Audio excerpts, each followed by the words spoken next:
నొప్పి మాయం, సర్జరీ దూరం, ఆపరేషన్ లేకుండా మోకాళ్ల నొప్పులకు ఆధునిక చికిత్స ప్రాణ పెయిన్ క్లినిక్.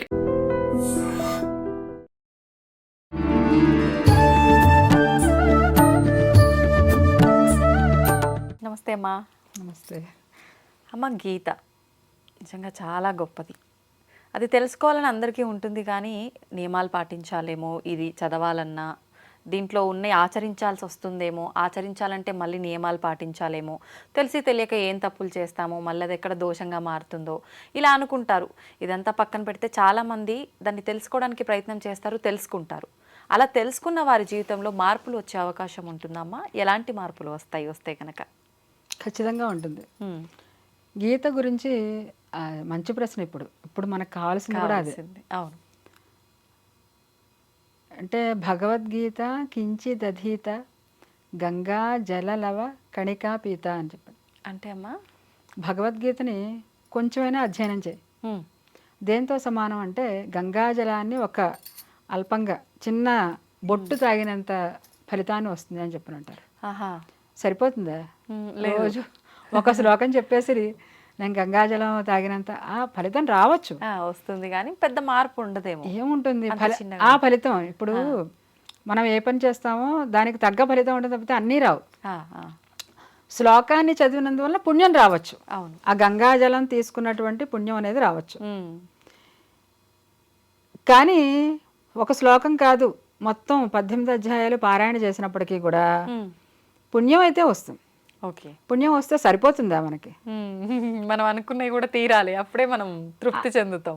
అసలు తీరాలని చెప్పి భగవద్గీత చదవడమే అసలు అది నవ్వులాటగా ఉంటుంది. ఓకే, ఎందుకంటే అందులో చెప్పాడు కదా, కర్మణ్యేవాధికారస్తే మా ఫలేషు కదాచన అన్నాడు కదా. మళ్ళీ నువ్వు ఫలితాన్ని గురించి మళ్ళీ భగవద్గీత చదివితే నాకు ఇదైందండి, నాకు అదైందండి, అది అవుతుందని చేశానండి, కరెక్ట్గా ఇదైందండి అని చెప్పి అంటారు. అరే అసలు నీ కోరికలే వద్దంటున్నాడుగా అక్కడ. అవును, కోరికలు వద్దంటున్నాడు. ఏం చెప్పాడు అర్జునుడు? ఎప్పుడు అడిగాడు? ఎప్పుడు చెప్పాడు అర్జునుడికి కృష్ణుడు? యుద్ధానికి వెళ్ళాడు. ఇది మనం మామూలుగా చూస్తే పెద్ద అనిపించదు. అర్జునుడు ప్లేస్లో నుంచిన కనుక మనం ఆలోచిస్తే ఎంత భయంకరమైన దృశ్యం అది.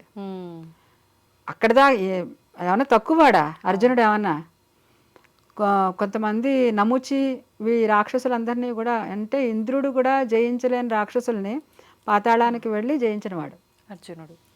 గోగ్రహణంలో వీళ్ళందరూ కూడా భయపడ్డారు వీళ్ళందరూ, కౌరవులందరూ కూడా. సాక్షాత్తు ఈశ్వరుడే వస్తున్నాడా, రుద్రుడే వస్తున్నాడా అన్నట్టుగా చేశాడు యుద్ధం. అలాంటి వాడు అక్కడ భయపడటం ఏమిటి అంటే, ఒక్కసారి మధ్యలోకి తీసుకెళ్ళమన్నాడు అర్జునుడు. ఒకసారి మధ్యలోకి తీసుకెళ్ళవయ్యా అని. సరే, సారథి కదా ఆయన, పైన ఆయన ఏం చెప్తే అది చేయాలి కాబట్టి తీసుకెళ్ళాడు. చూస్తే అందరూ కూడా ఎవళ్ళు, తాతలు, తండ్రులు, బాబాయిలు, అన్నలు, వీళ్లే కదా ఉన్నది. ఇటు చూస్తే కొడుకులు, మనవాళ్ళు కూడా ఉన్నారు అప్పటికి వీళ్ళందరికీ కూడా.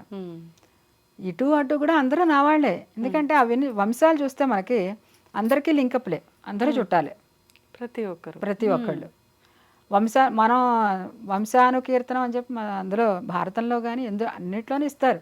వృష్ణి వంశం ఏమిటి, లేదంటే వీళ్ళ భారత వంశం, పాండవుల యొక్క కౌరవ వంశం ఏమిటి అని చెప్పి ఇస్తారు.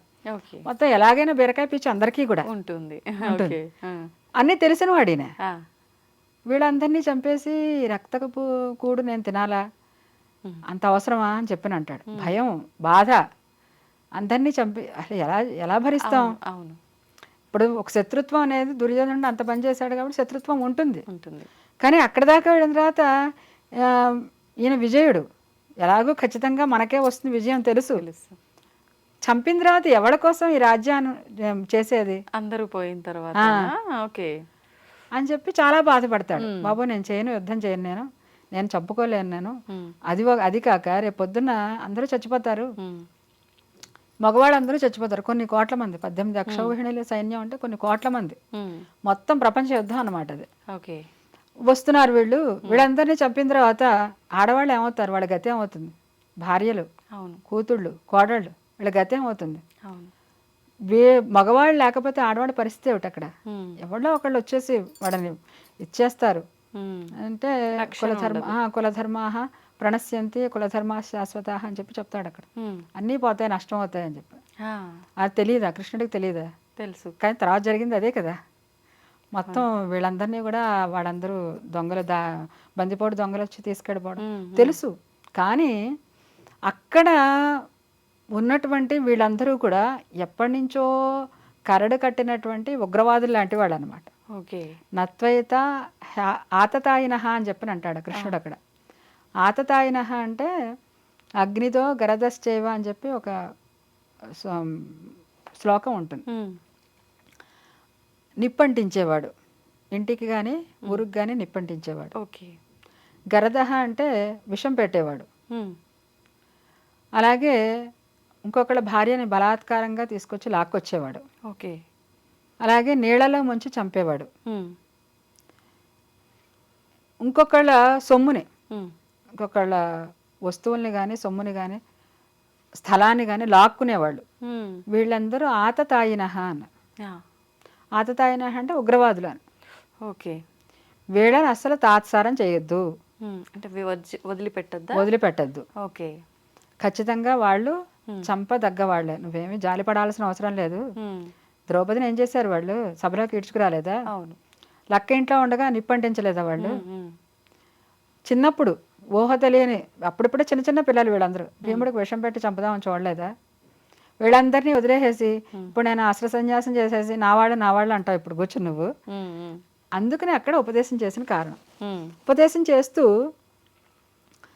పైగా అనిపించేది ఇంత చెయ్యమని ఉపదేశం చేస్తున్నాడు, మళ్ళీ ఇందులో వద్దు సాంఖ్యం, కర్మయోగం, జ్ఞానయోగం ఇవన్నీ దేనికి రా అని.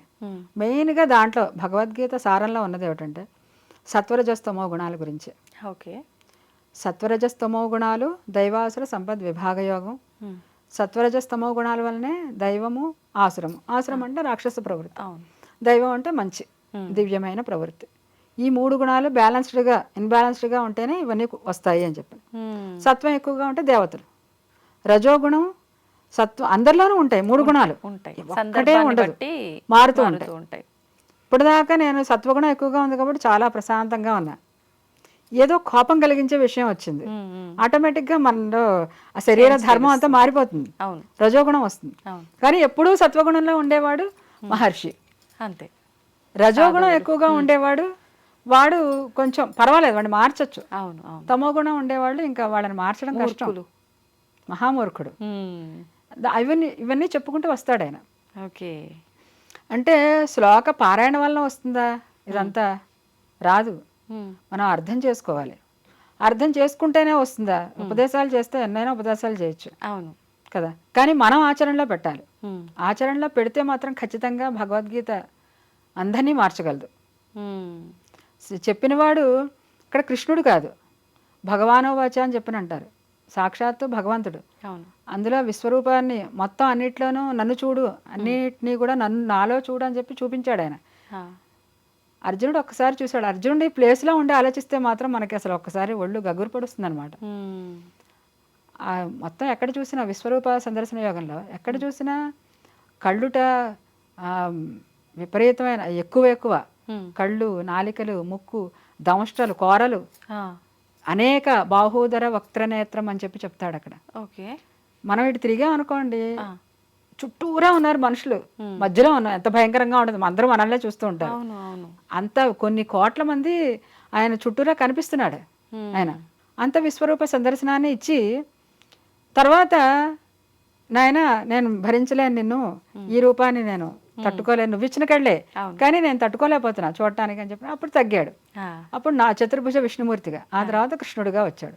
చెప్పింది సాక్షాత్తు భగవానుడు అక్కడ. ఆయన అబద్ధం చెప్పడు. ఆయన చెప్తే మారిన వాళ్ళు కూడా ఉండరు. అంటే ఆ చెప్పే విధానం, ఆయన చెప్పే విధానంలో ఆయన చెప్పాడు, మనం ఆయన విధానంలోకి వెళ్ళి అర్థం చేసుకోవాలి. ఇది ముఖ్యం. నాకు తగ్గట్టుగా నేను అర్థం చేసుకుంటానంటే భగవద్గీత వల్ల ఎలా మారిపోతాం? అవును, మారం కదా. అవును. ఇప్పుడు దాంట్లో ఏం చెప్పాడు అక్కడ, నీకేమి వద్దు, సర్వధర్మాన్ని పరిత్యజ్య మామేకం శరణం వ్రజ. చాలా మంది ఏం చెప్పలేదండి, ఏమో ధర్మాలు ఎక్కలేదు అని చెప్పాడు కదా కృష్ణుడు.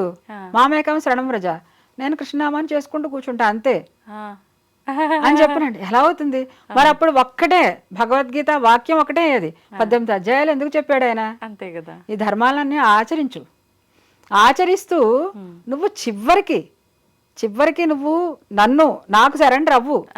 నేనేం చెప్తే అది చెయ్యి, నాకు సరెండర్ అవ్వు. ఓకే. పరిత్యజ్య అంటే ఎవరికి పరిత్యజ్య? నీకు పరిత్యజ్య. నాకు వదిలిపెట్టే, వదిలిపెట్టేసి నాకు సరెండర్ అవ్వు. అప్పుడు నీ సంగతి నేను చూస్తా. యోగక్షేమం వహామ్యహం, అప్పుడు నేను చేస్తా. ఓకే. అంటే దీనికోసం అని చెప్పి అది కామ్యంతో భగవద్గీత అనేది చేయకూడదని నా అభిప్రాయం. మనం కర్మ చెయ్యాలి, కానీ కొంతమంది ఏమంటారు కర్మే దైవం అని. దేవుడు లేడండి, మా పనేదో మాకు అదే దైవం. కొంతమంది దేవుడు చాలండి, ఎందుకు ఇవన్నీ ఊరికే ప్రయత్నాలు దేనికండి, దేవుడు చాలు, ఆయన మీద వేసే సంభారం. ఎలా అవుతుంది? అలా అయితే అర్జునుడు ఇంకా యుద్ధానికి ఎందుకు వెళ్ళడం? ఒక్కసారి ఇలా అంటే చాలు ఆయన. కృష్ణుడు ఎంతమందిని చంపలే? 11 రోజుల లోపల ఎంతమంది రాక్షసుల్ని చంపాడు ఆయన కృష్ణుడు. అనలేడు ఆయన. ప్రయత్నం చెయ్యి, నీ వెనకాల నేను ఉంటాను. నువ్వు రేపు పొద్దున ఏం జరుగుతుందో ఏమిటో నువ్వేమో ఆలోచించుకో. నీ చేతుల్లో ఏముంది? అసలు భవిష్యత్తు ఏముంది? వర్తమానమే నీ చేతుల్లో లేదు. బుద్ధికి వశమైవి మనం అందరం వెళుతున్నాం. బుద్ధిలో ఉన్నది ఎవరు? ఆయనే ఉన్నాడు అనుకుని వెళితే కరెక్ట్ మార్గంలో వెళతాం. లేదు నేను చేస్తున్నాను అనుకుంటే పక్క మార్గం పడతాం. అందుకని నువ్వు ఇదివరకు నీ వల్ల ఏం కాదు. భూతంలో ఏం జరిగింది? భూతం అంటే పాస్ట్ టెన్స్. పాస్ట్లో ఏం జరిగిందో నీకు తెలియదు, నువ్వు మార్చలేవు. అలా అని చెప్పి తీసుకొచ్చి మార్చగలవా? వచ్చి నా చిన్నప్పుడు ఇలా జరిగింది కాబట్టి నేను మార్చుకుంటానంటే నా వల్ల ఎలా అవుతుంది? కాదు. వర్తమానంలో మనం వెళుతున్నాం, భవిష్యత్తు మనకు తెలియదు. ఇది మన చేతుల్లో ఉంది. దీన్ని బట్టి నువ్వు వెళ్ళడమే. ఇప్పుడు వాళ్ళ గురించి భవిష్యత్తు గురించి ఆలోచిస్తూ నువ్వు కర్తవ్యం కాకుండా కర్తవ్యాన్ని వదిలిపెట్టేసి కూర్చుంటే ఎలాగా? అది అర్జునుడే కాదు, మనమైనా అంతే.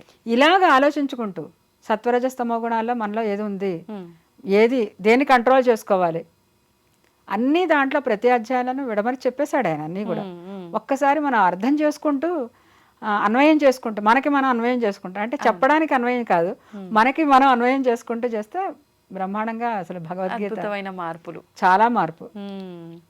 నిజమే అమ్మ, మీరు చెప్పింది నిజంగా. ఇప్పుడు నాకు అనిపించింది ఏంటంటే ఈ గుణాలు ఏవైతే ఇవి ఉన్నాయో ఇవి మన అదుపులో గనక పెట్టుకొని మనం పరిస్థితులకు తగ్గట్టుగా మనం ఉండగలిగితే చాలా రకాల ఇబ్బందులు మనం బయటపడే అవకాశం ఉంటుంది. అక్కడే సమస్యకు పరిష్కారం అంటారు కదా, అలా మన చేతుల్లో ఉంటుంది పరిస్థితులు. మనం ఎదుటి వాళ్ళ బుద్ధిని మనం మార్చలేం, మన బుద్ధిని మనం, మన మనస్సుని మనం, మన ఇంద్రియాలని మనం మన కంట్రోల్లో పెట్టుకోవచ్చు. మనదే కదా. అవును. నోరు మందే. నేను మాట్లాడకుండా నేను ఉంటాను, మౌనం ఉండొచ్చు. నువ్వు మాట్లాడకుండా ఉండు అని చెప్పినంటే వాడు ఎంతసేపు ఉంటాడు? అవును, అది కరెక్ట్ కూడా కాదు. ఎవరి బుద్ధి కర్మానుసారణి అని, బుద్ధి అనేది కర్మను అనుసరించి పెడుతూ ఉంటుంది. కర్మ ప్రధానం. అది మనల్ని మనం కంట్రోల్ చేసుకోవచ్చు. అవును, చేసుకోగలం కూడా. ఈ కంట్రోలింగే మనం ఎలాగైనా అభివృద్ధి సాధించడానికి. ఇప్పుడు ఒక స్టూడెంట్ ఉన్నాడు అంటే వాడు మంచి ర్యాంక్ రావాలి అని చెప్పినంటే వాడు తెల్లవారుజామున లేచి చదువుకుని వాడు క్వాలిఫై అవ్వాలి. కానీ నేను నా బుద్ధి అనుసరించి నేను చేసుకుంటాను, నేను అలా పెడితే అలా ఉంటానంటే కుదరదు కదా. వాడు కంట్రోల్ చేసుకోవాలి. ఇంద్రియాన్ని కంట్రోల్ చేసుకోగలడు వాడు. అలాగే మనం చేసుకోగలం. ఈ చేసుకోవడం ద్వారానే ఈ సత్వరజస్తమో గుణాలు అదుపులో పెట్టుకోవడం అదే. ఓకే. దీని ద్వారా ఏదైనా సాధించవచ్చు.